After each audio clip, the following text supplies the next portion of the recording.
Okay, is this on? It says live in. I don't know how there can be two different countdowns.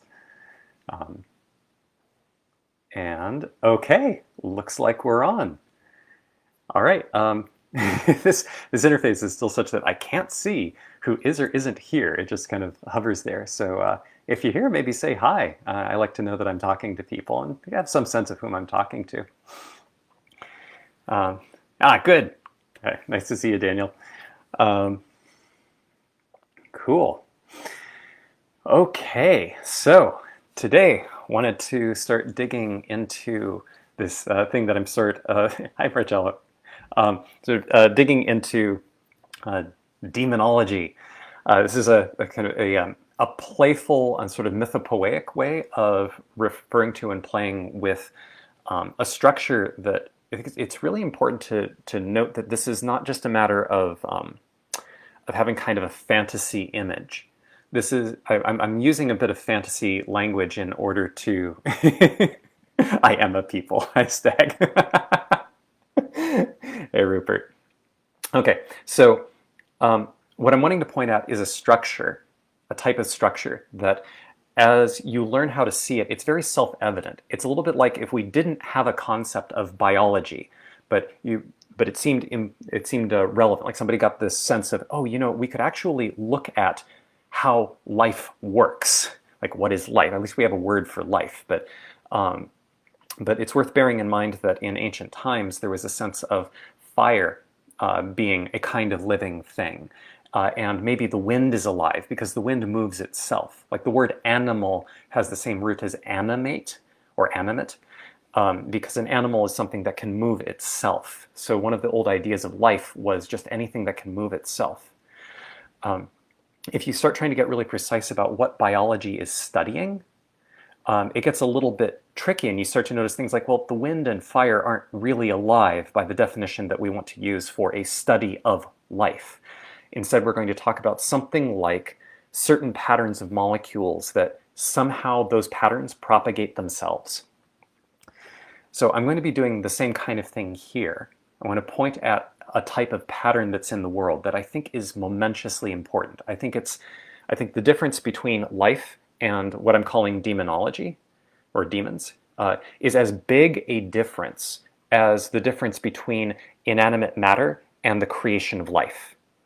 Like this jump is comparable in size in terms of the kind of force that this has on the world that we care about and what kinds of impacts we're trying to make and what is and is not possible.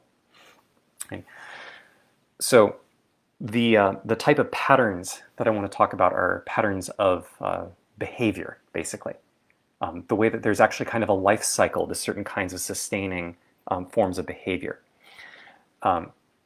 There was, and kind of still sort of is, a field of science that digs into what this is, but it's morphed terribly. It started from a bad metaphor, and because of that, it's largely defunct at this point.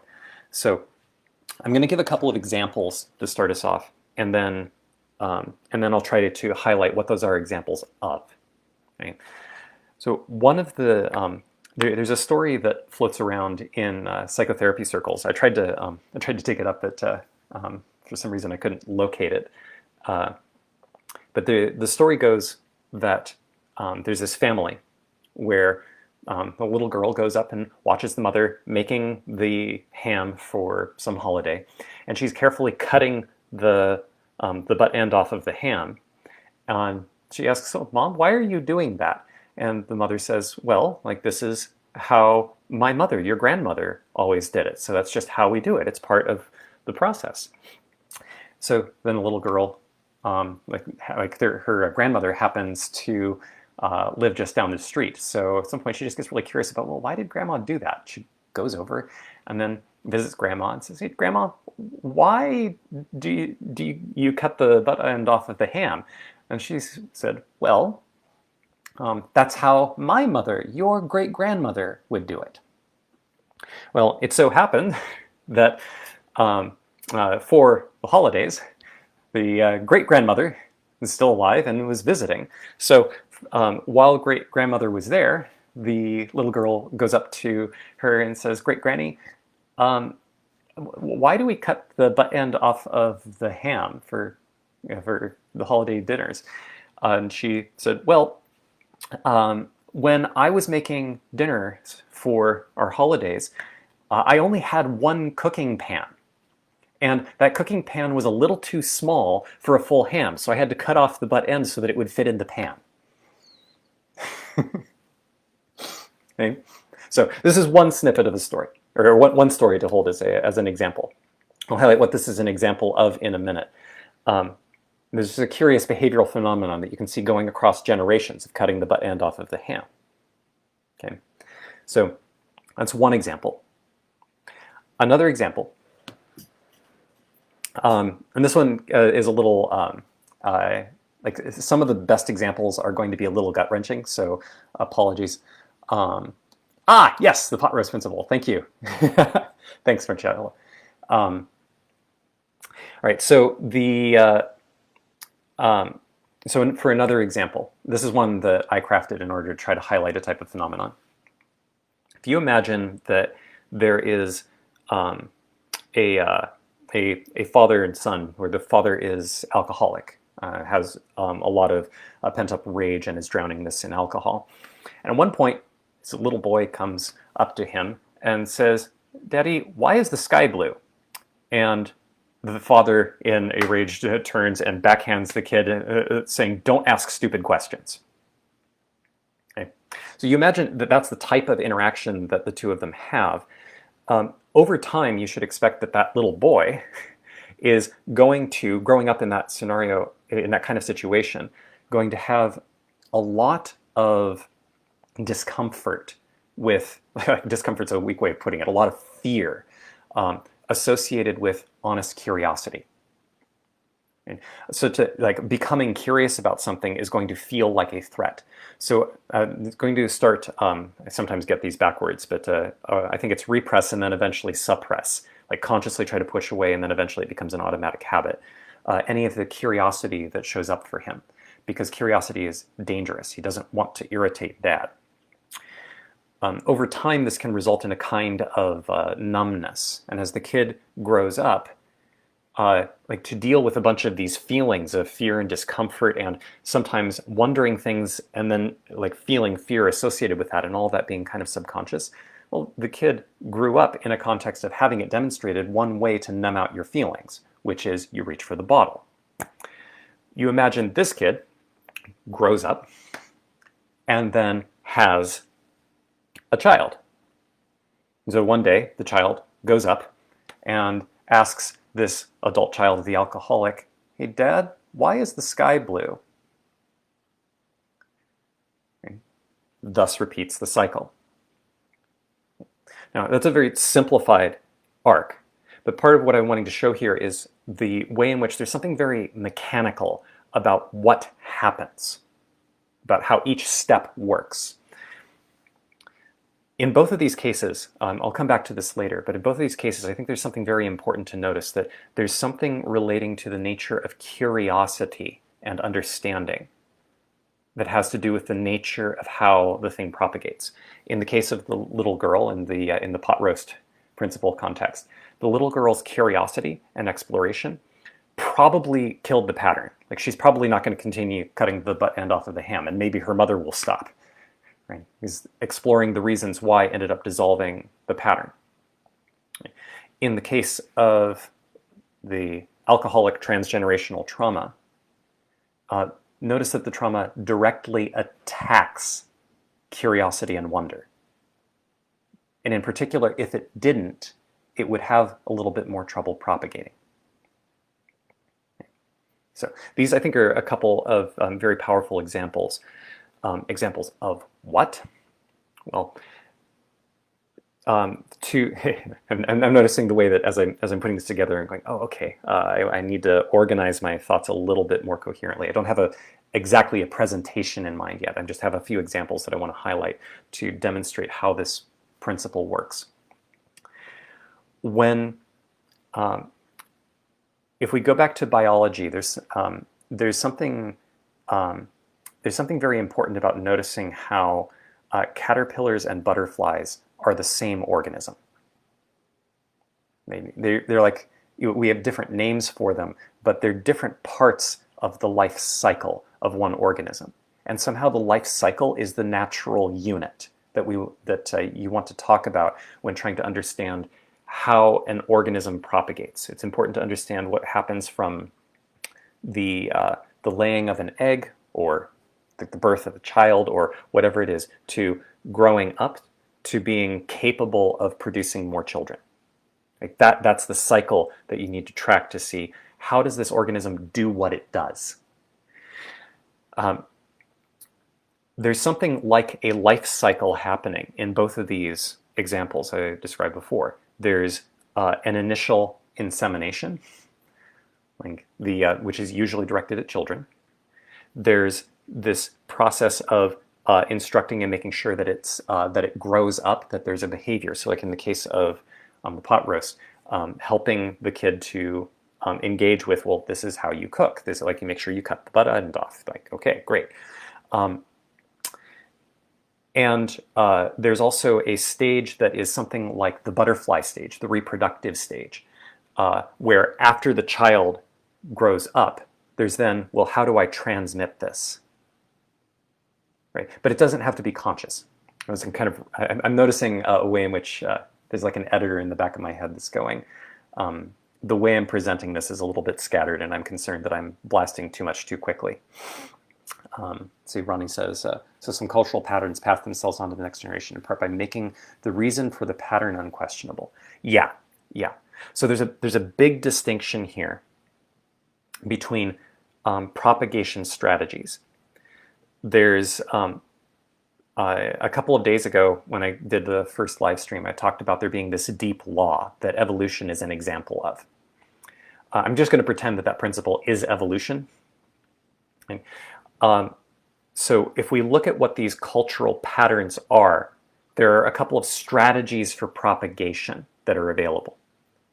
One of them, like the alcoholism one, like there's no plan in mind, but there's a demonstrated pattern, which is to make the hosts for the patterns incapable of not propagating it. And that's not the only strategy. It's really important to track that that's not the only strategy, but that is a very powerful strategy. It's immensely common. That strategy usually works by variations of inducing the pattern through trauma. Another kind of example is with what's it called? Hell Week in colleges, where the various fraternities will do initiations that are often very cruel or vicious or embarrassing for the freshmen. It's super important that it's directed at freshmen. It needs to be the new blood. It needs to be the metaphorical children that get targeted in this case. But part of the process is it needs to be a little bit dramatizing so that there is the sense of camaraderie that emerges from it. And also so that there's some kind of element of I'm justified in doing it to the next generation once I am part of the tradition. Okay. Let's see. Replying to Brahmi-ish, more usually end up unquestioned, but not necessarily forbidden. Yeah. Rob says, not at all, and by various gods, man, do you... I try not to age, Rob. It seems like a bad habit. Okay, so I'm a part of the reason I'm a little bit scattered here is that there's a coherent vision of what I am talking about, this thing that I'm referring to as demons. Each of these are examples of what I'm calling demons. Right? And I'll give a few more examples. I think it's helpful to have a whole lot of examples and see how they work. But sort of like if I were introducing the idea of biology, it would be a little bit scattered to go, okay, well, let's look at how insects work and how they have a life cycle. And notice how this has some similarity to the life cycle of plants. And notice how this has some similarity to the life cycle of humans. There's a coherent thing And part of the process of me trying to articulate stuff this month is finding a good way of articulating it and making the thing vivid. So apologies if this is confusing. It's not just you. So the let's see. So let me. I'm noticing that I'm getting a little bit lost in terms of where I want to go here.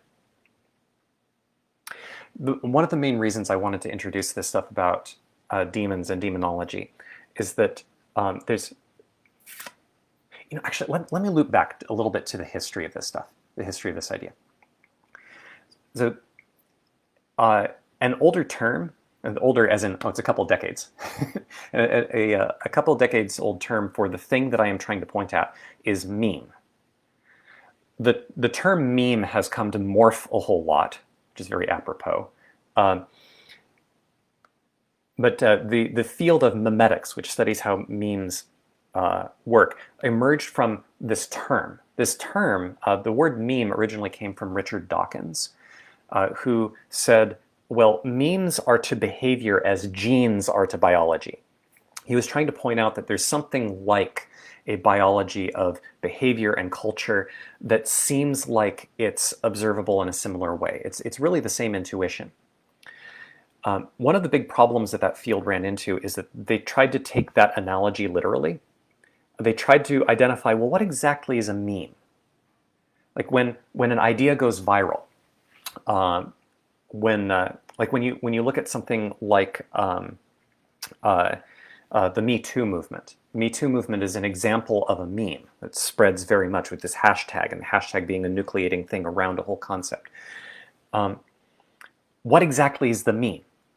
Is it the hashtag? Is it the verbal phrase? Is it the pattern of women sharing some of their own stories? Is it the pattern of people coming together to talk about this? Like, where exactly is the meme? With biology, once you identify, well, a gene is it's an abstraction layer on top of the pattern of DNA. It's like the information theoretic part of DNA. So you can very clearly point at what a gene is, and you can show how genes are propagated from one generation to the next, and how genes are what evolution selects for. So there you have evolutionary theory on biology surrounding the propagation of genes, and everything makes sense. What is propagating in memetics? What exactly is a meme? And basically, because nobody could identify it, the field died. It had a whole bunch of people bickering about what exactly a meme is, and and a whole bunch of arguments against memetics as a whole, saying, you guys don't even know what you're studying. This is a pseudoscientific field. You're all confused. I think the problem is the actual analog of what a meme is in genetics, or in biology, is not a gene. It's an organism. We're at the stage with looking at memetics that biology was around the time of Darwin. We know that there are living things. We know that they have life cycles. And because we can apply evolutionary thinking, we can observe how those life cycles work. The same thing is going on when we're looking at, for instance, transgenerational trauma. We can observe the life cycle of transgenerational trauma. We don't know exactly what the equivalent is of DNA, but we can still observe the life cycle of these things. So part of the reason for using a term like demon to describe this, there's some deeper mythopoeic reasons for this, some things that resonate with stories and legends. There are reasons to call this something like demon. But the important part, one of the important reasons, is to make sure that there's an intuition that we can pull on, which is that we're dealing with something that is like an organism. But instead of being made of matter, it's made of behavior. And the same way that the same way that organisms have things they want, you can sort of be a little fuzzy about, well, like does a plant really want to grow towards the sun? It seems like it just mechanically does, but we can sort of metaphorically think of how sunflowers want to point towards the sun. That sort of makes sense. In the same way, we can talk about what these behavior-built organisms want. Rupert, yeah, sometimes, like Rupert says, pure math's a demon. Kind of, basically. Um, I've sometimes referred to these as organisms made of math. Unfortunately, I think a lot of people have very broken intuitions about what math is. And it's not that I'm not talking about organisms made of computation. And a lot of people don't know the distinction between computation and math. Also, it's a little hard to say the way in which things like butterflies or trees aren't made of math. It's math applied to matter. And what I'm trying to do here is demonstrate something like math applied to behavior. And, but I think on some intuitive level, yeah, it's almost like there are these demonic patterns that are these living entities living in the realm of potential, and once they're enacted within the realm of time, people can manifest them, or rather, the demons manifest through people. There's very much a being possessed nature to it, the same way that the alcoholism possesses generation after generation. Like that, and that possession ensures its own propagation. It's like there's something that wants to propagate. So Ronnie asks, are all memes demons, or is a demon a kind of meme? So the term meme is very sloppy. And what I mean by demon is a lot more precise. I think what I am calling a demon is an attempt to catch what memetics was trying to study. Memetics was trying to be what I'm calling demonology. Okay. Many of the things that we call memes are like if you go to knowyourmeme.com, like those kinds of memes, internet memes, are sort of trying to become viable demons. They're trying to. The whole idea is you take an image, you put some words on it, and if it's catchy and it's within the right kind of context, then people grab that and run with it. Well, is each instance a demon, or is the picture a demon? It's kind of hard to say. What's more interesting is looking at the fact that there is a life cycle to these patterns.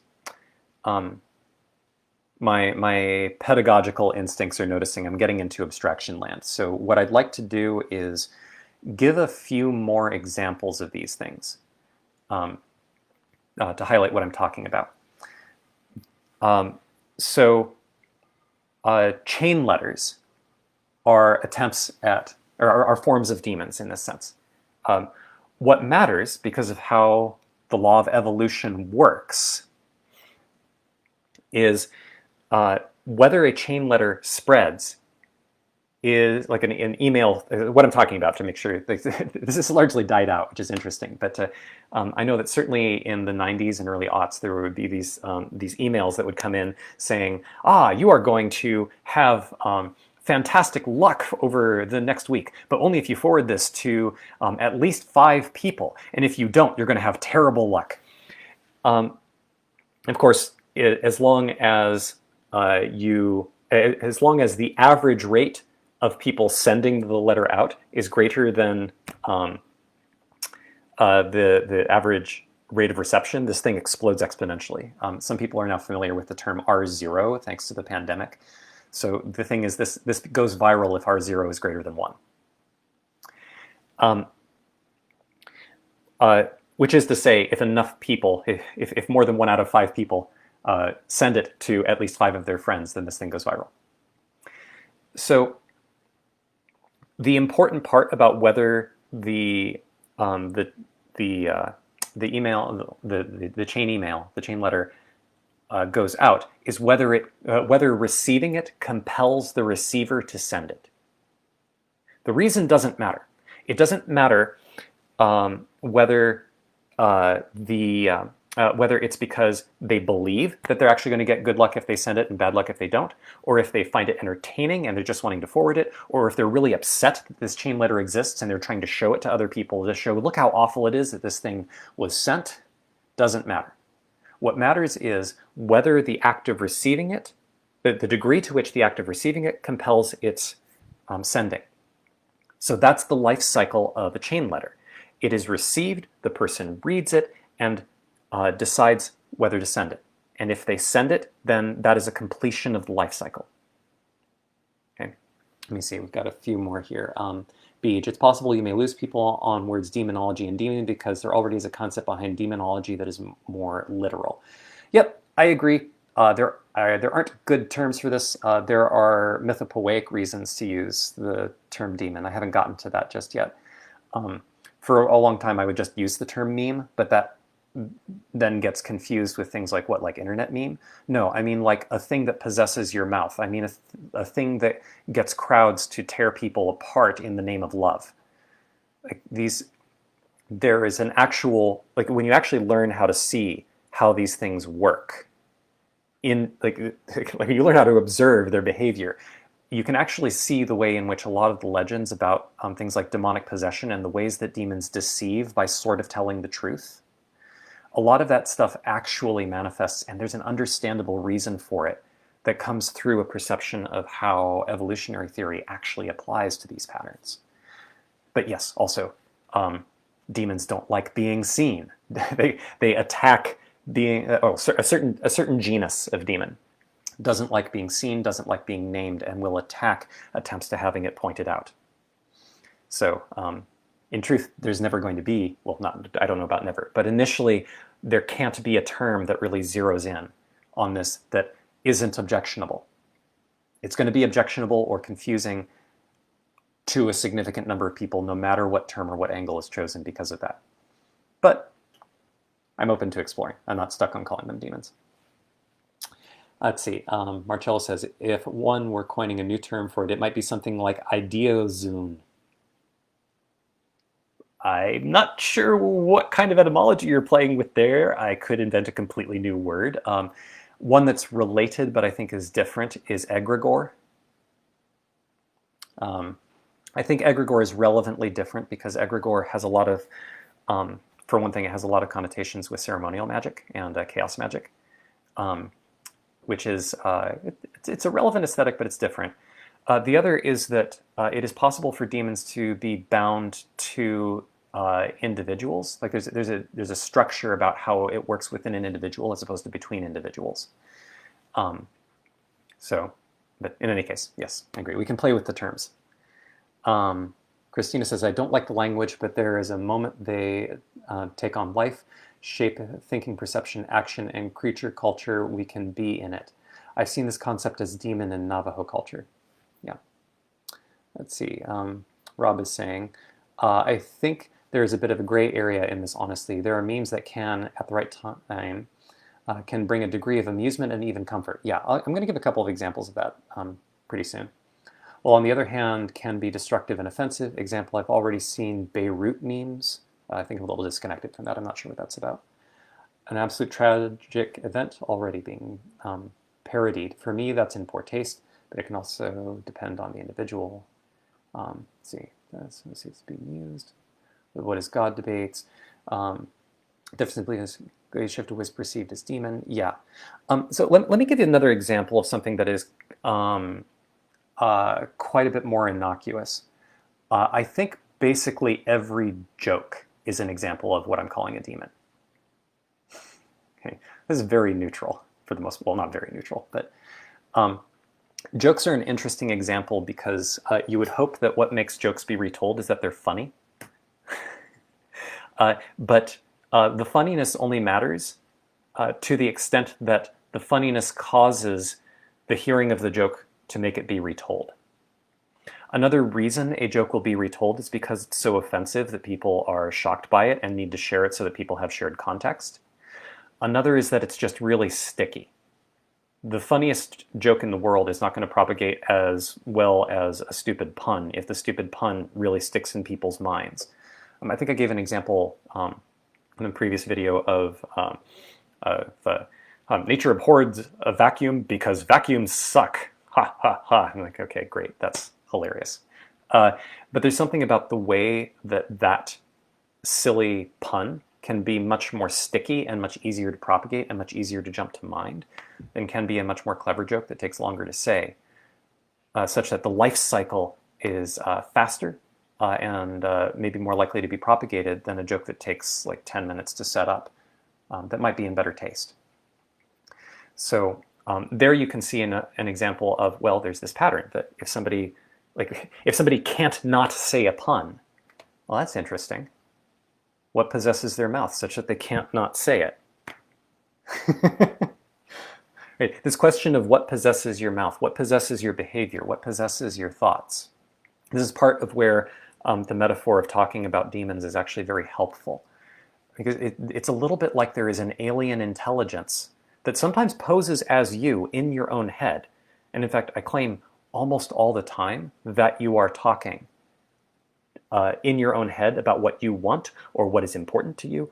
Almost all the time, this is some sort of mimetic thing that is echoing around in your head, either individual memes or a collection of them that are sort of vying for attention, that have sort of averaged out to, in my mind, I'm thinking of this as a game theoretic equilibrium, which is a little bit like referring to how mutually assured destruction is a kind of equilibrium on a global scale to deal with the threat of nuclear war. You can have something that's a little bit like mutually assured destruction going on in your own psyche that seems like your opinion, but it's really just a whole bunch of things arguing in your head and have come to some sort of gridlock. So the vast majority of these things that we encounter, well, sorry, I don't know about the vast majority. There's an incredibly important strain of them that pose as you in your mind, in your being, in your actions, that jump up and say, I have this strong opinion. I'm offended about this. Oh, I'm excited about this. A lot of times, those are the reproductive cycle. The reproductive, what's the term for this? It's a lot like the butterfly stage. Like the butterfly stage of the life cycle of these entities. If you can learn to observe that, you can notice that a huge amount of the things that you consider super important, it's actually just so that a pattern propagates. That's not evil. Like, I think another great example of this stuff is that the Buddha's teachings are the same kind of thing. They propagate because they're good at propagating. Doesn't make them bad, but there's a very dark implication. As I'm kind of getting a little ahead of myself, but if to the extent that conscious will and choice is not involved in the question of which of these propagate, there's a dark implication about what does define which ones are most successful. Okay, Ronnie says, I think I get what you're saying, but having a hard time seeing how Moloch is like these other things you were talking about. Moloch doesn't seem meme-like per se. I guess it does perpetuate itself. So I consider Moloch to be of a slightly different type. Moloch is what I would call a demon lord. And this is part of playing with the whole metaphor of, okay, so there are demons, and in part of the myth that surrounds how demons work, there is a hierarchy of hell. There are demon lords. There's such a thing as dukes of hell, and then there are the princes of hell. All of this stuff, there's all kinds of different threads about what exactly these mean.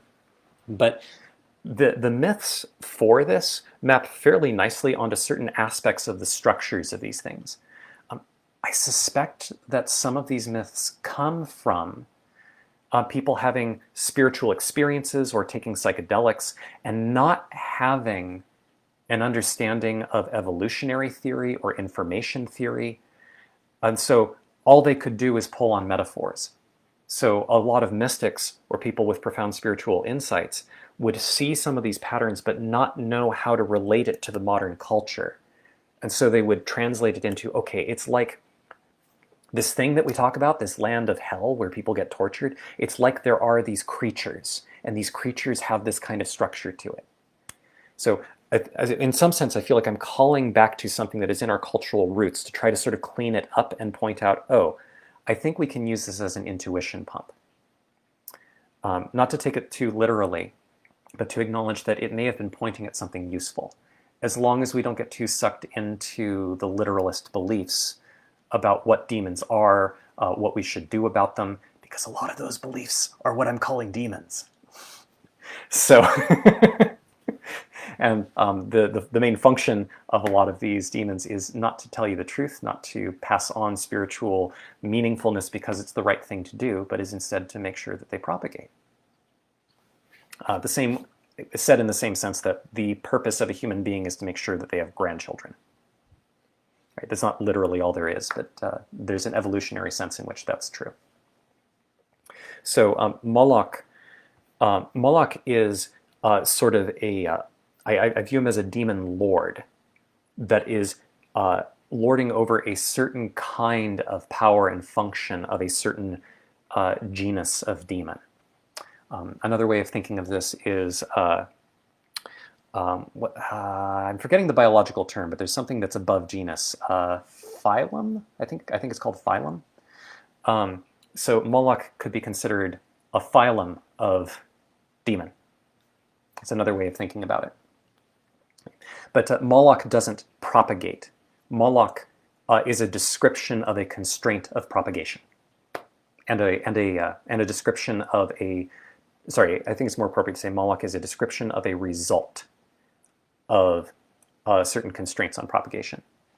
For those who don't know, by the way, when I'm talking about Moloch, this is in reference to Meditations on Moloch, which is a mythopoeic way of referencing races to the bottom, or tragedy of the commons. Cool, thank you for the clarification, Marcello. Daniel says, do some demons resist being named as a means of making sure they cannot be questioned and killed? Yes. Overwhelmingly, yes. It's understandably dangerous for me to give examples. Let me see if I can find a good historical example. Okay, Louis XIV, Louis XIV, the Sun King. I forget exactly what time period this was. I think this was in the ballpark of the 1700s. Or the 1600s, somewhere in that range, I think. My history is a little rusty there. But Louis XIV was... Louis XIV, in some sense, summoned a demon to represent him so that he could have a radial force of power. A lot of how he functioned was to create a mythos about who he is. He identified with the god Apollo and was trying to present himself as being a god king on earth. If you were to challenge this, you would die. Right? If you were to try to point out the structure of what he's doing, that would threaten to undermine the way in which he was enamoring people. If you were to try to help the courtiers around Louis XIV, around Louis XIV, to notice how the way that they were all trying to appeal to Louis in order to gain power was giving Louis power and enforcing the thing that was threatening them and causing them to have to play this game, you would either be dismissed as naive in a Molochian way, or you would be undermined. Right? There's a way in which trying to actually address the way in which this had an anti-human element would cause you to be a target. And if you got really good at it, you would become a very prominent target and destroyed very quickly. That's a fairly innocuous example because we're fairly distant from it in history. A slightly more modern example is in the McCarthy era. If you tried to point out that the way in which we were hunting communists and communist supporters within the United States government, that was reason to suspect that you were a communist spy. If you tried to object to that structure, saying, hey, this makes it impossible to point out ways in which the way we are doing a witch hunt is dangerous, that was reason for you to be considered a communist spy. And then you would be questioned and have your life turned upside down. That's an example of a demon making sure it's not named too carefully. This is independent of the question of whether the content of the movement is accurate. I think there's some historical reason to think that actually there may have been an attempt at a communist infiltration of the intellectual core of America. I don't know, but I think that there's enough reason to suspect that. So it's quite possible that McCarthy was right. to some extent. But this is one of the twists that that demons often put into their own naming. If you challenge a demon saying, a certain kind of demon saying, hey, the way you're doing this is anti-truth, it propagates bullshit, the demonic response is often, how dare you question the content of what we're saying? This is for a good cause. Are you trying to fight the good? A very, very common tactic. It's a particular strain of demonic strategy that shows up over and over and over again. Something similar, if I understand correctly, happened in Nazi Germany as part of the bubbling up of the Nazi movement. Same thing happened in the witch trials and the Inquisition. So it's a recurring theme that shows up a lot. Okay, Rob says, Rob Hoodieshell says that brings into point the degree of interest. Something quick and dull sticks because it occupies less time, while something grand and illuminating is less interesting to most because it takes too long. Yeah. So the question of how demons and bullshit interact is really important here. Some demons thrive in bullshit. They thrive in the encouragement of not caring about what's true. Whereas there are some demons that thrive much better in the light of consciousness, in the light of clarity, in the light of truth, in the light of seeing what is real for yourself.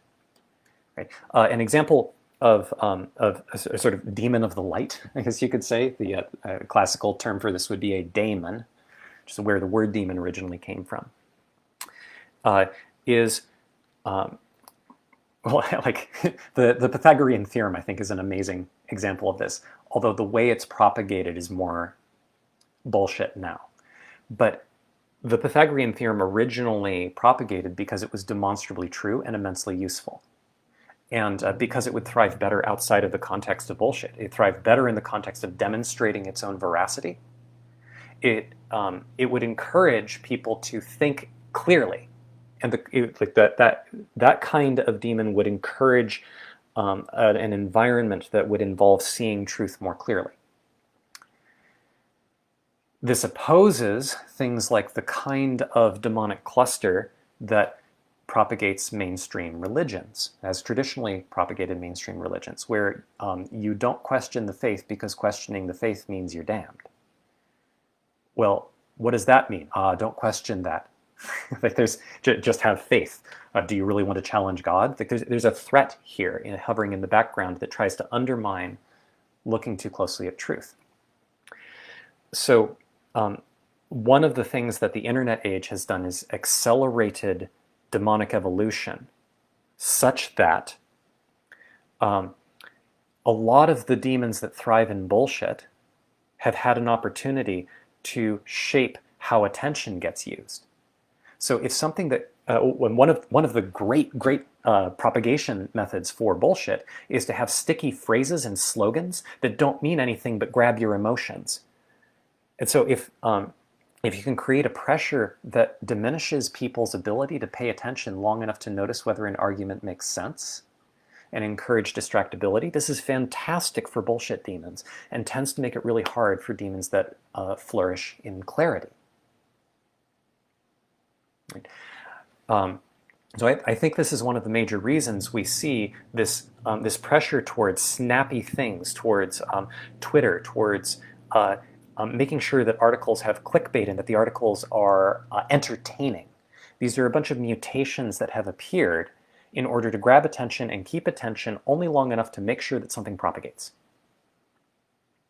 Stickiness is more important than truth, and it's actually a little bit advantageous if it can get you to care a little bit less about what's true and a little bit more about how you feel while you're reading something, or while you're encountering something, or while you're repeating something, or when something resonates. Christina says, kind of like survival strategies in developmental trauma. It was 10 minutes ago, so I'm not quite sure what you're asking, like what is kind of like that, but that sounds like it is closely related. Like survival strategies in developmental trauma are often one of the pieces that are part of a demonic life cycle. it's very important in the case of transgenerational alcoholic trauma that the kid's response of, oh, I need to cringe away from my own curiosity, is a survival strategy. But that survival strategy is in service of the demon's own propagation. This is very much like, I think it's very helpful to have a lot of examples from biology, because the analogies between biology and biological evolution are very close to to a lot of examples that we have of demons and demonic evolution. There's this fungus that that is predatory specifically on ants. And I forget what part of the world this is in, but like if you Google zombie ant fungus, you'll totally find this thing. This fungus will plant itself somewhere on the ant and then grow into the ant's nervous system and take over its motor control, and then make it go climb up to a high leaf overhanging the ant's colony and grab on to the bottom of the leaf basically for the rest of the ant's life. It's now done. And that gives the fungus time to grow and eat the rest of the ant's body and eventually explode its spores on top of the ant's colony. And then the spores encounter more of the ants, and that's the life cycle of the fungus. Incredibly creepy. The fact that the ant's nervous system response to the fungus is to do what the fungus wants is part of the life cycle of the fungus. Now, if you imagine that the ant had conscious thoughts, and the ant considered how it would, and the ant's experience was something like, oh, you know what would be a really wonderful experience is climbing up this tree and latching onto the bottom of that leaf. The ant's own sense of identity would be made of the fungus, and it wouldn't recognize that fact. There's something extremely analogous that happens with survival strategies and developmental trauma, with many of the life cycles of lots of these demons. The demon whispers in your own mind, and you believe your own thoughts without asking. Like, you don't ask, why am I thinking these thoughts? These thoughts say, oh, I am a terrible person. What made you think that, and why do you believe it? Well, it's strange how uninteresting those questions are, isn't it? I guess I'll just go around and try to earn my own self-worth as I stumble through the world, never asking, what does it even mean to have or lack self-worth? Why do I need to do something to deserve my own existence? Okay. These are some of the internal manifestations we experience of the life cycle of these beings, of these entities. And this is very easy to, it's not exactly easy to demonstrate, but it's very easy to see once you have enough examples of these beings and the way that they grow inside of minds and the way that they battle inside of minds and the way that they create a sort of immune system against other demons infiltrating the minds of the beings that they have possessed. It is really fascinating once you can actually see it, and you can watch how a screaming match between two people are two demons basically trying to inseminate the other's minds while using their own immune system, so to speak, a demonic immune system. It makes political polarization look a lot more amusing and a lot more creepy. See, so Ronnie says, oh, I want to hear the myths about demon lords and demon princes and how they relate to Joke, Moloch, whatever an example of a demon prince is. Okay, let me give one example of a demon prince. The classic term for these are the princes of hell. Exactly what the taxonomy is a little bit different depending on which system you're listening to. But one extremely common example is Lucifer, considered to be one of the princes of hell, corresponding to the sin of pride, because Lucifer's sin against God, his primary sin, was to say, hey God, you're sitting on the throne, but I'm as good as you. When is it my turn? So Lucifer, I think, represents an aspect that is emergent in the general category of demons that thrive in bullshit, which includes the ego when the ego is not integrated into the consciousness. Like the ego is sort of an emergent property of demonic origin in a very important way. It doesn't mean it's evil, but it's a stickiness that has whose job it is to continue its own survival.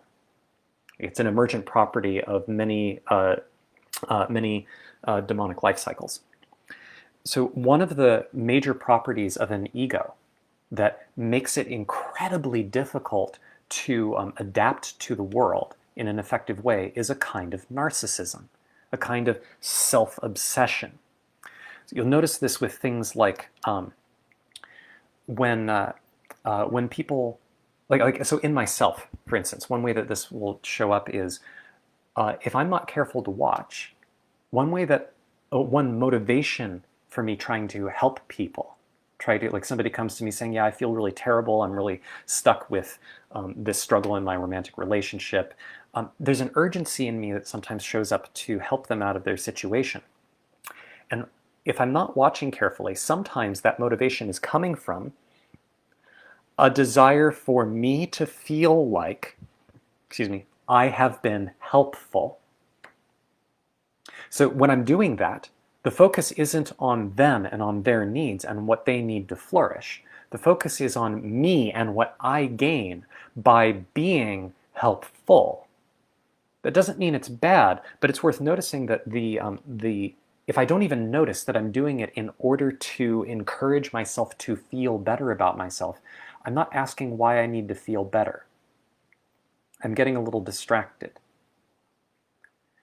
So this is something similar can happen when, like a related phenomenon is when people go through a bunch of self-work. They come to realize, oh, I thought I was being a really loving partner, but really I was just being needy and graspy because I wanted my partner's attention, and I was being affectionate at them in order to get them to owe me affection. I feel so terrible about this. I've been such an awful person. I, me, I'm awful, I'm bad. What's with the self-obsession? It seems like once you notice, oh, I've been doing that, how do I do something that creates the effects I desire instead? There's a different kind of move that's enormously clearer and enormously more caring, both of the other person and of yourself, that's available. But a default move is instead to start obsessing over what this means about your own self-worth. The obsession with self is a sort of universal egoic narcissism. So this, actual clinical narcissists, people with narcissistic personality disorder, I would say are an example of people who are possessed by Lucifer, metaphorically speaking. Okay. They're vastly rarer than the people that we call narcissists. Usually when we call someone a narcissist, what we mean is that they are behaving narcissistically, or we think we are projecting that they are behaving narcissistically. Okay. So this pattern, this dimension of the ego that keeps being reinvented over and over again, you could think of as one of the princes of hell, specifically Lucifer. Or you could think of it as a manifestation of one of the classic sins. But it's also just a structural thing. There's a tendency for, in order to create a sense of isolation from the rest of reality, because that's basically what an ego is. It is a way of maintaining a boundary against reality, so that the sense of self can continue to exist in the next moment, and the next moment, and the next moment as it is. One way to encourage that is to create a me versus other distinction and focus on that distinction and sort of avoid looking at the ways in which all of reality is intertwined. Your true nature, so to speak, is intertwined with all of reality, because what else could you be? You are real, therefore you are reality. And the ego can babble all it wants to. Okay. Okay. Let's see. So there's some other fun examples, but I've been particularly focused on specifically psychopathy and narcissism. I think are very key dimensions of navigating what it would mean to create a good world.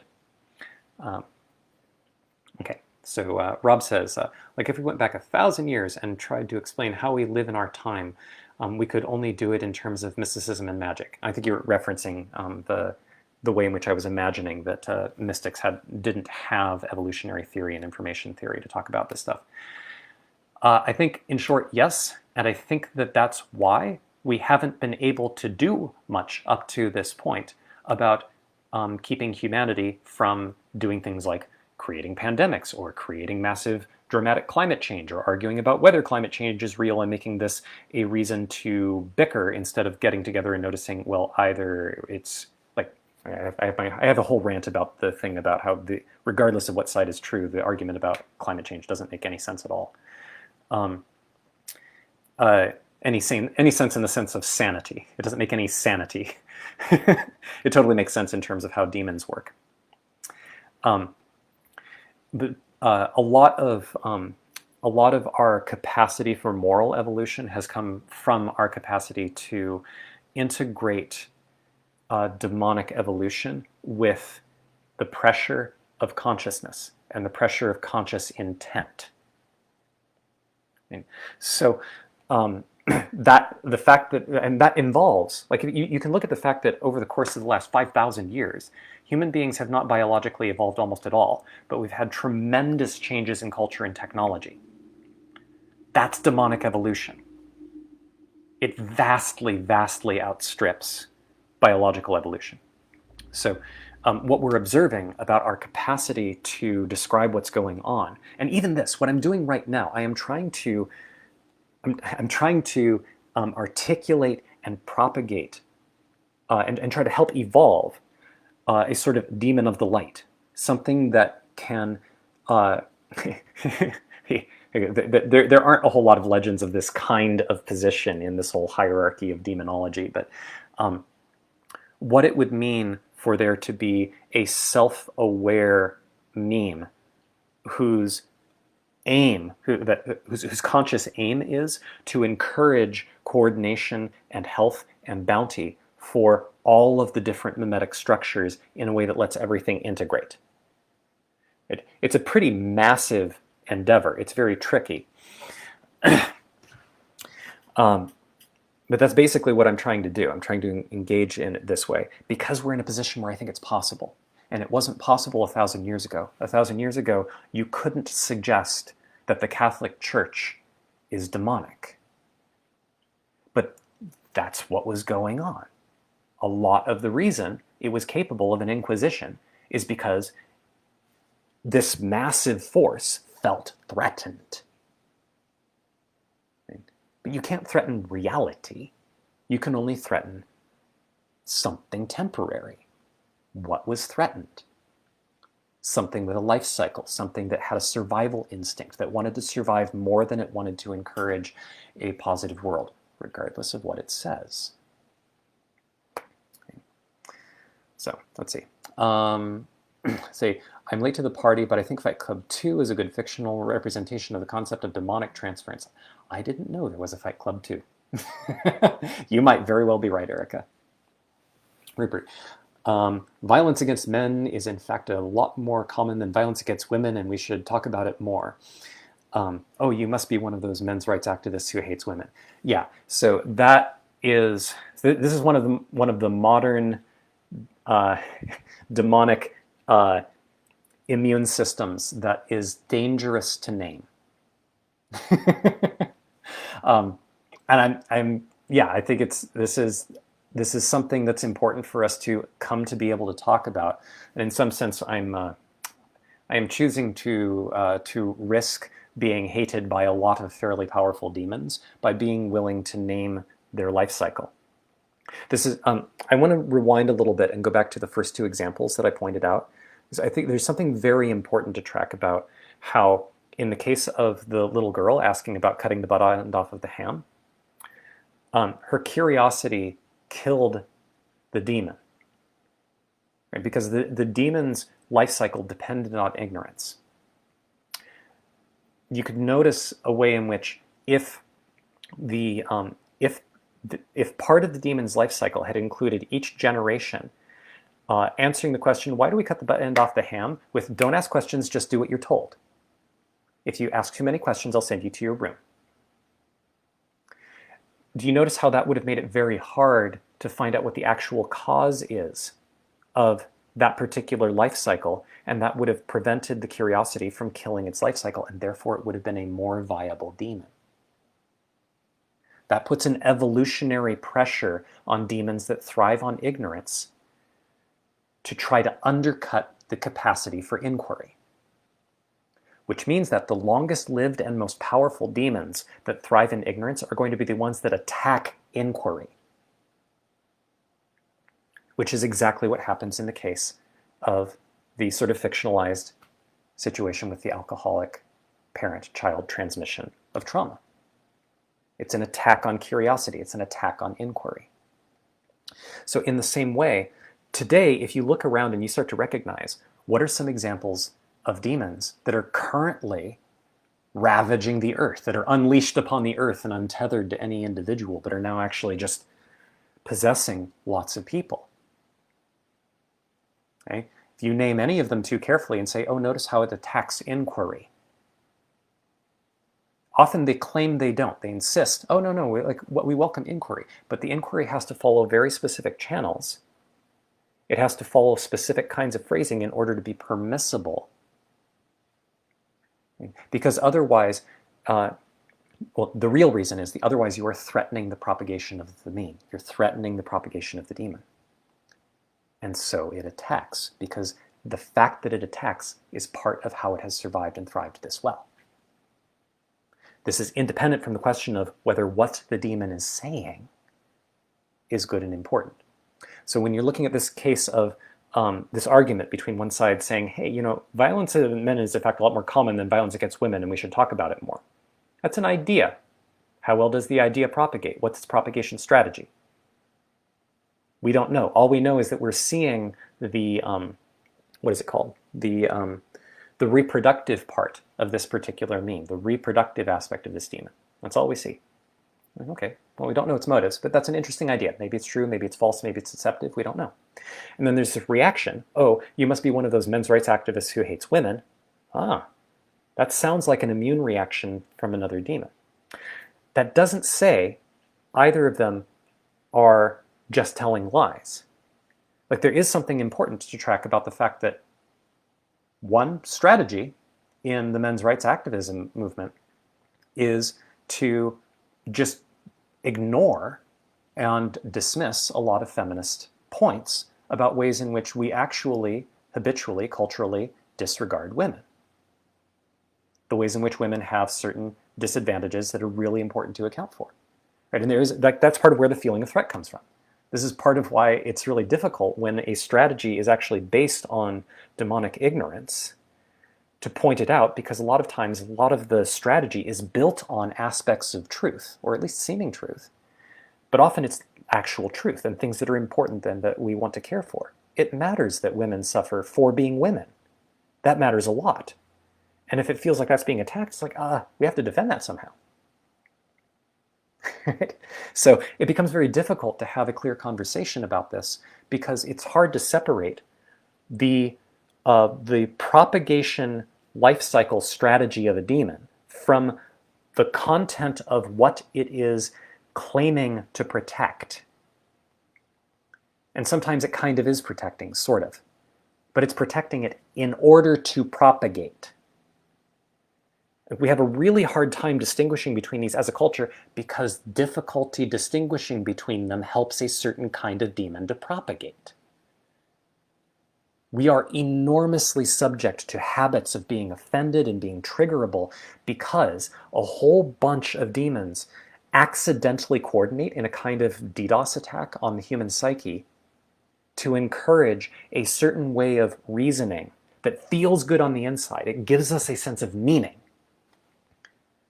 There's a whole dimension that's important to talk about meaning that I definitely, like, we're already over an hour and I want to honor that. I'd like to get towards wrapping up. I realize this whole thing has been messy.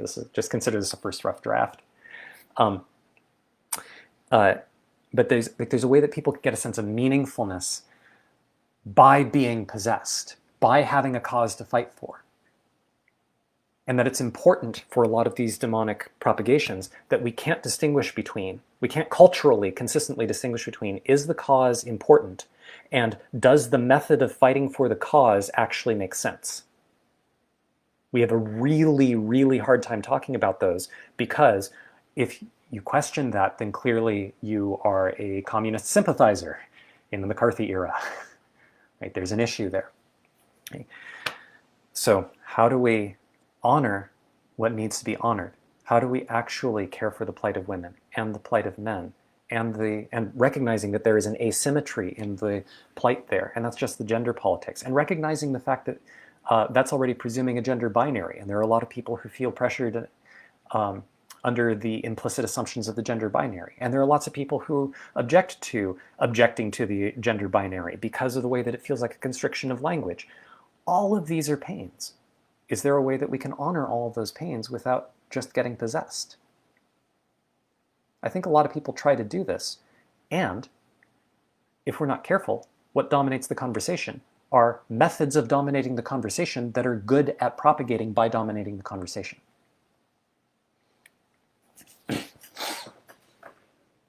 Okay, so let's see. Cordyceps. I don't know what a cordyceps is. A demon has recruited me to battle with another demon. Yep, that's extremely common. Haha, that will be my response next time someone asks me why I'm engaged in a heated political debate. I have just been possessed. Yeah, there's a whole thing, I touched on this on my post yesterday, but there's a whole arc having to do with what kind of pressure or context would you need to do in order for you to have an intention that is basically independent of these kinds of forces, these demonic forces that thrive in ignorance and bullshit. What would you have to do? What would that be like? It's very dangerous to try to answer that question by thinking about it, because thinking is primarily a process of engaging in demonic evolution. If you haven't cultivated the garden of your mind to nourish clarity and cut through bullshit, then by default, demons that thrive in bullshit will shape your garden for you and encourage more bullshit. So just noticing when you're possessed, I think, is immensely useful. And it's hard. And you'll often find lots of reasons why it's not a good thing to do, or why you find it impossible, or why you find it difficult. It's a challenge. But it's not as much of a challenge as it seems. Because the job of a lot of the demons that currently possess each of us is to make it seem harder than it is. Because if you actually noticed how easy it is to wake up and be here, to remember that you are feeling your breath, to notice that you are looking out through your eyes, if our minds were to actually take in that as a structuring force on the evolutionary pressure of the demons in our own minds, it would weed out bullshit and the demons that thrive in it. And for evolutionary reasons, they don't want that. So when you're possessed in a heated political debate, it's worth noticing, I think. Okay. Yes, Melanie, I have a beard now. It is true. What do you mean by clockwork demons in particular? Yeah, I haven't talked about the clockwork part very much. So part of the reason I wanted to reference these as clockwork demons is that I wanted to, although I want to tap into these mythic references to demons and demonology, I also don't want it to be too stuck in the idea that these are beings that are just like entities with intent, that the intent is a metaphor. The clockwork part is very important to track the fact that I am actually talking about something that is mechanical. The way that the propagation of trauma in the case of the alcoholism is mechanical. It's not like there is something thinking, I need to make sure I propagate. The propagation is in a deep sense accidental. The same way that us having a sex drive is in some sense accidental, but it's extremely intentional from a different point of view. But it's not like our sex drive has a desire to make sure it propagates. The sex drive is, it's literally the reproductive part of the propagation of the sex drive pattern in biology. Right. So So I'm wanting to emphasize that it's mechanical. There's actually a mechanicalness to it, and that we are using a metaphor here. There's another reason for it, which is that if you're part of where our ideas of demonology come from, and part of the reason the modern ideas come from a forgotten arc relating back to Hermetic magic, and particularly linking back to the Kabbalah. In the Kabbalah, the hierarchies of demons actually reference something called the Tree of Life. And in the Tree of Life, there is a dark side to it, what's called the qliphothic, or the husk-like, the shell-like, the empty, dark, twisted, evil side of the tree. And that each node of the dark Tree of Life is ruled over by a prince of hell, which is part of where all this hierarchy stuff is coming from. The thing is that this is, again, a mythological description of something. I think what the word qliphoth, which literally translates as husk or shell, what it's referring to seems to be what is left over when the divine light leaves. But what is the divine light? It's like consciousness, will, intention. How here are you? Have you forgotten your breath? Have you forgotten the sensation of your feet? When you forget, it's not like the consciousness vanishes entirely, but it somehow isn't plugged into what's there. So what is it that happens when you are lost in thought while you're driving around? Like by default, some kind of autopilot drives you to some place. Sometimes you go to some place unintentionally, like you're driving from work to home, or but you're thinking, okay, let me make a stop at the store, and then you get lost in thought and you just find yourself at home because it's a well-trodden path. Your autopilot just took you there. So there's a way in which when the light, the metaphoric light of consciousness, of being present, of remembering that you exist, when that's gone, some kind of machinery still continues, some kind of clockwork. So I think they didn't have a concept of a clockwork universe, which came out of Newton's vision for how we could describe the physical world. That we live in a clockwork universe with clockwork laws that works just like a clock, like a little machine that just ticks. When you get in touch with what I keep wanting to reference as something like your true free will, which again, I don't mean to talk about ontology, this is not deep philosophy, I'm talking about an experience. When you get in touch with what it means to make choices that are different from demonic habits, and you realize that almost every choice you've made throughout your life up to the point of getting in contact with this deeper sense of what unified will is, that all of that has just been mechanical, it's been automatic, it's been a machine talking for you, pretending to make choices. One thing that becomes super clear is, oh, my life has been possessed while I've been asleep. What has it been possessed by? By something mechanical, by something clockwork. And the traditional term for this, I think, is something qliphotic. And it so happens that if you compare like the references to evil in the qliphoth, and what happens if you look at the game theory of these mechanical forces just bumping into each other, you can see how, oh, actually these mechanical forces, this is one way of describing how Moloch emerges. Molochian forces emerge because clockwork machinery at a behavioral level results in suffering and stupidity. It results in a thing that we would want to call evil. In fact, I think you can directly trace basically every instance we care about that we would call evil right back to us not having consciousness engaged in the unfolding. So clockwork is also a reference to the qliphoth. But if all that stuff about the qliphoth doesn't make sense to you, or you don't care, or it seems kind of weird, or it's confusing, don't worry about it. It's okay. Okay, let's see. So Melanie says, there's a facet of rationalist culture that's very obviously a demon, I think. Yes. I'm not going to go into this too much right now, but this is one of the major reasons I left that whole project.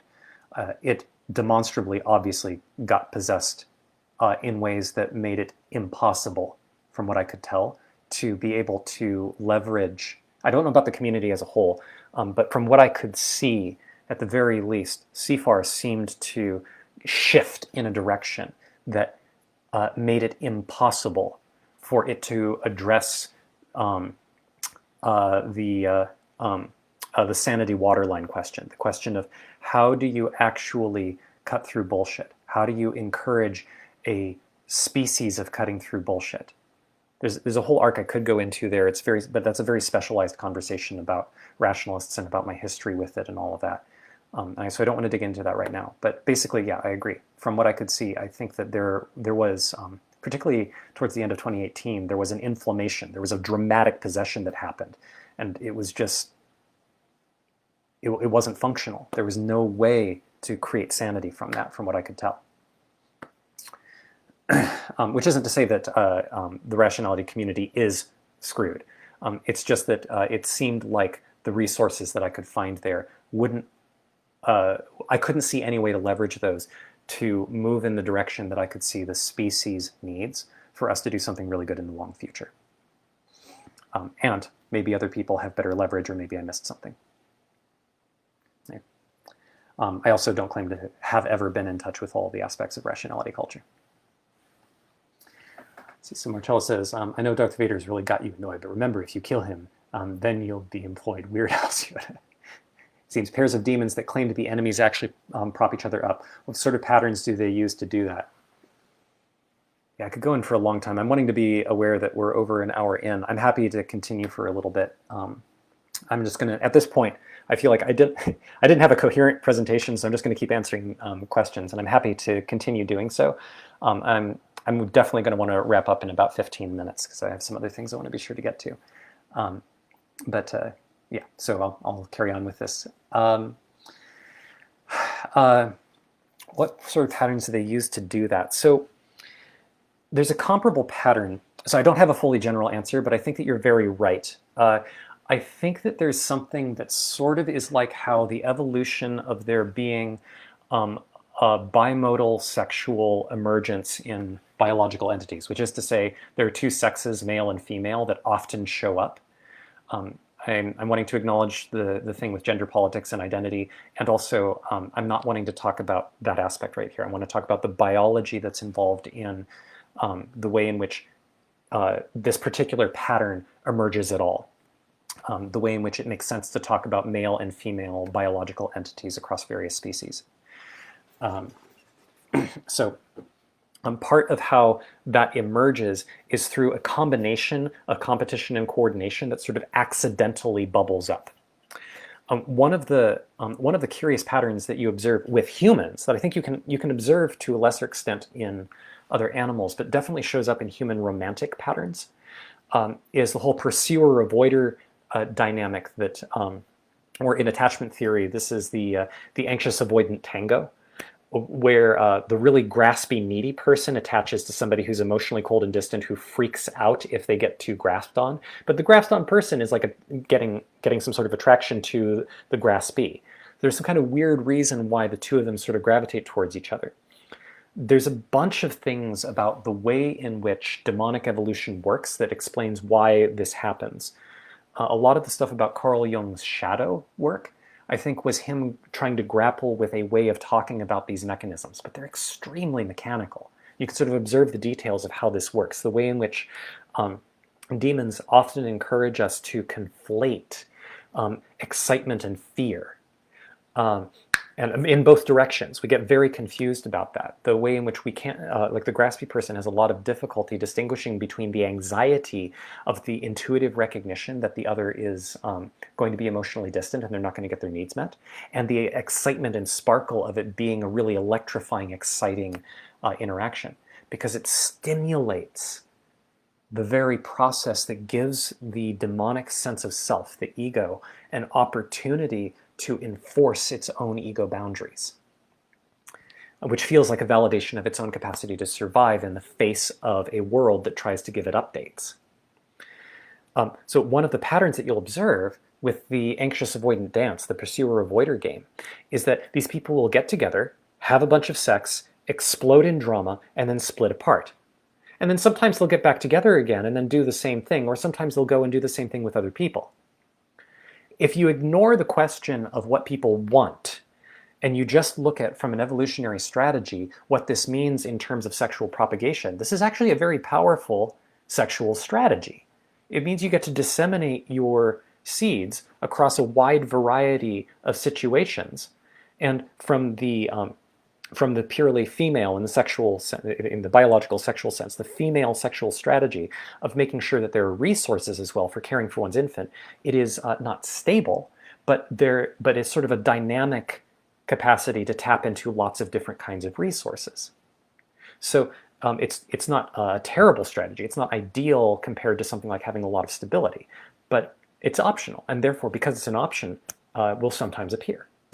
So I think you'll often see these kinds of pairings where demons will get together to drive each other crazy because it stimulates each other's strategies and it encourages them to get better at defending against other kinds of mimetic demonic attack. So it's extremely complicated, the same way that sexuality in biology is very complicated. It's even overly simplistic to talk about there being two sexes in biology. It's enormously complicated. There weren't two sexes in the primordial soup, or when sexual propagation was being invented through evolutionary courses. It's incredibly complicated. But the same way that two sexes kept emerging in a bunch of different biological contexts, you see certain kinds of patterns in what's called convergent evolution. You get a whole bunch of convergent evolution strategies that show up for demons, which often involve them seeking out the demons that drive them nuts so that they can argue. This is part of the reason why outrage porn spreads as well as it does. It both reinforces your own mimetic immune system, and it gives you an opportunity to confront the enemy in some ways that sometimes, occasionally, results in propagation. Sometimes. Enough to be worthwhile. Yeah, are communism and McCarthyism demons doing battle, or are they actually symbiotic? I think they're both. So this is... I'm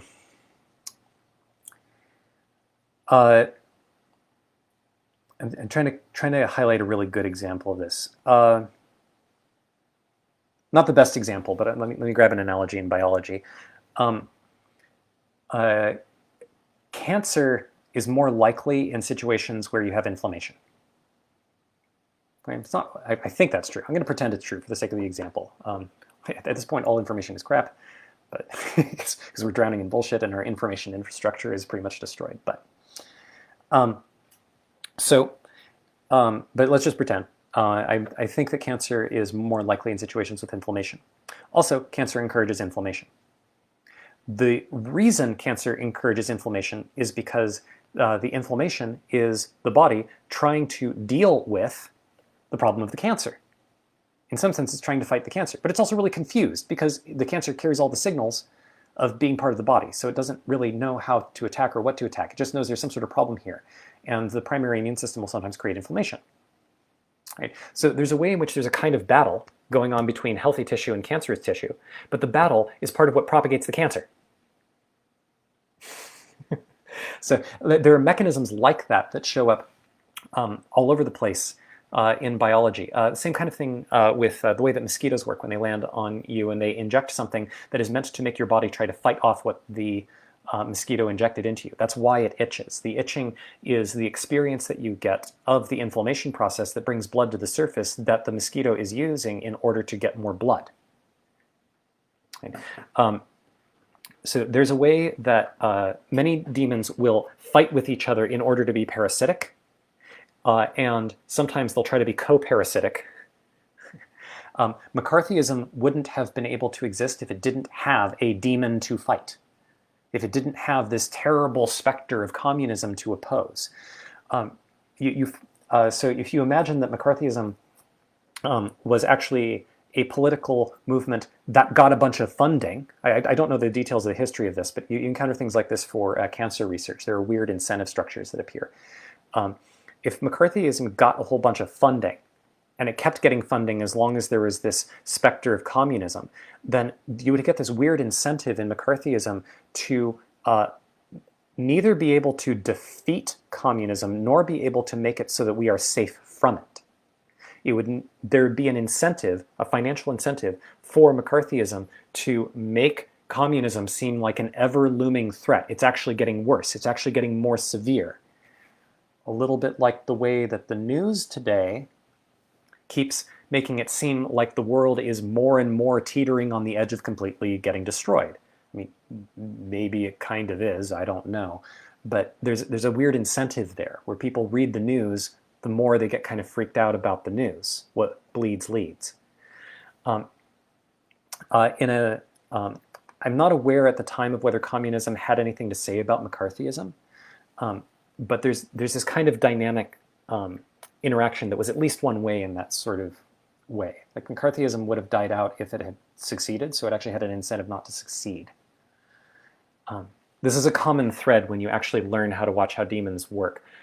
We are often not attending to what the evolutionary pressures are on demons. And so because of that, we try to figure out which demon is right to be possessed by, which side of, another way of describing this is the culture wars. Which side of the culture wars is right? Let me side with that side and then fight in the culture wars. That cannot resolve the culture wars. It can never resolve the culture wars because that process feeds the culture wars. So if you actually want to resolve the culture wars, you have to observe them as a phenomenon and notice how they're emerging. It's exactly the same thing. Noticing that it's really important, it's super important for the radical left to have a radical right that it can hate, and vice versa. You have to have those. They have to have demonized opponents in order to justify more and more extreme measures and actions and senses of purpose and a capacity to spread. Which doesn't mean that they don't have good points, but it does mean that isn't the reason they are able to spread well. Truth is not the foundation. The foundation is how well does it propagate. Bonnie says, I'm interested in hearing more about how noticing that I'm being here, breathing, helps with caring about things myself / not acting from possession. What's the mechanism?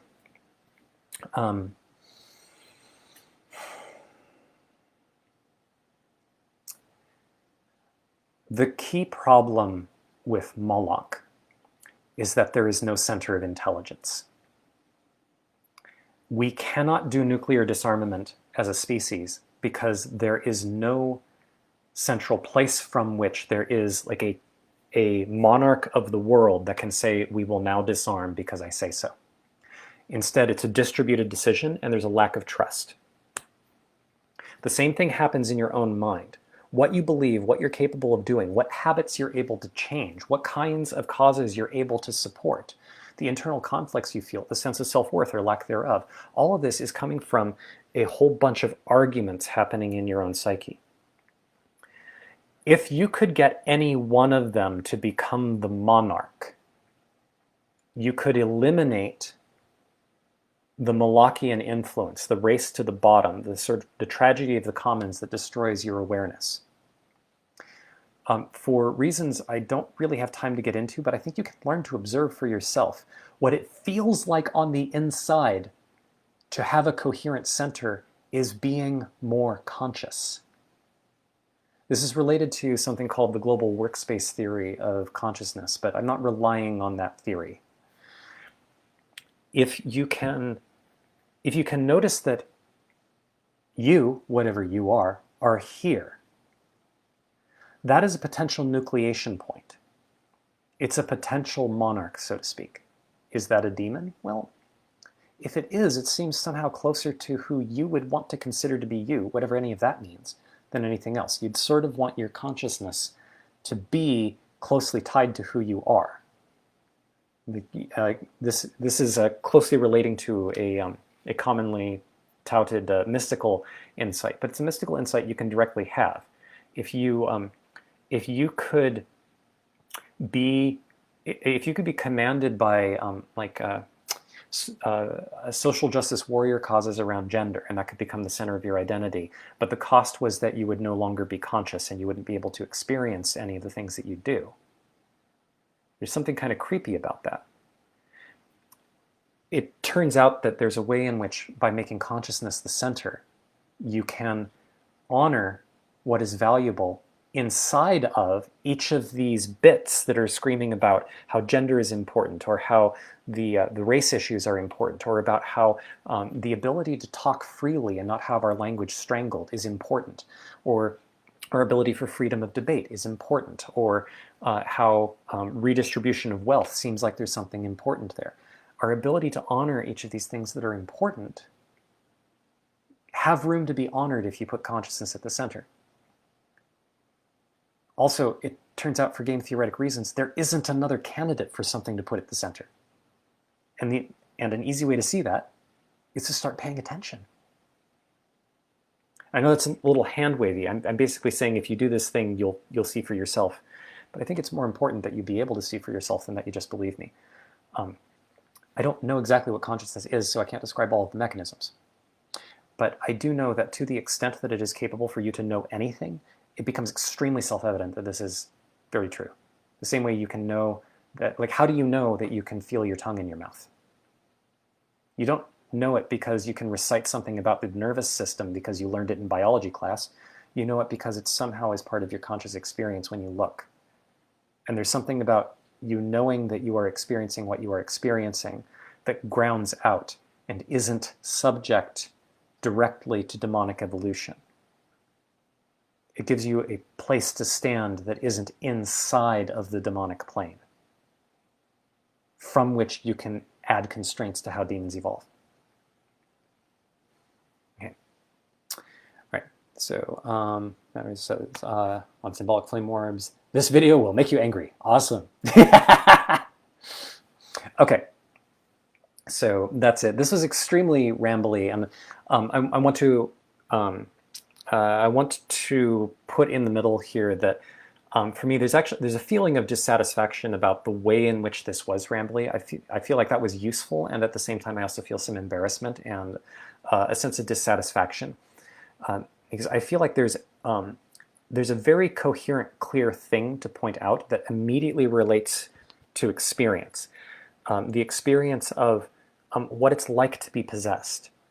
And that there's an honest way where it's like possession. It's like something to find yourself not able to avoid saying something that you even know at the time there's some whisper of, I'm going to regret saying this, and yet you can't help yourself.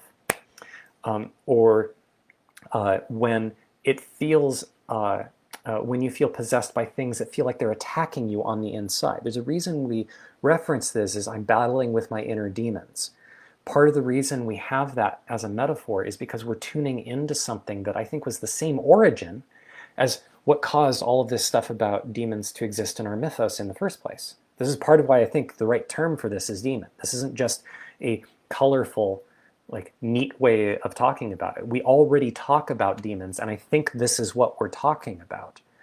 We just have never had enough cultural clarity to name this thing clearly.